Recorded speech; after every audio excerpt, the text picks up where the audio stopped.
Football বিশ্ব দেখেছে পেলের রাজকীয়তা আর ম্যারাডোনার সেই ঈশ্বর প্রদত্ত বাঁ পা। আমরা সাক্ষী হয়েছি মেসি রোনালদোর অতি মানবীয় দ্বৈরথের।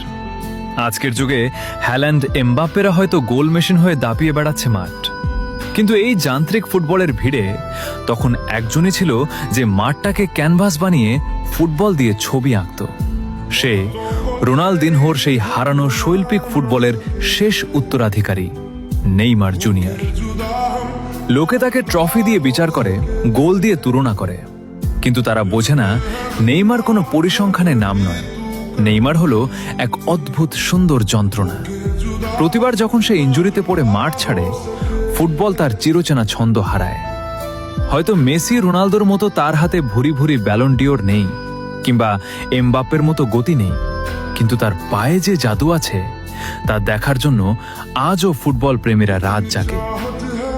ইতিহাস হয়তো গোলদাতাদের মনে রাখবে, কিন্তু ফুটবল রোমান্টিকরা মনে রাখবে সেই জাদুকরকে, যে জেতার জন্য নয়, আমাদের ভালোবাসার জন্য খেলেছিল।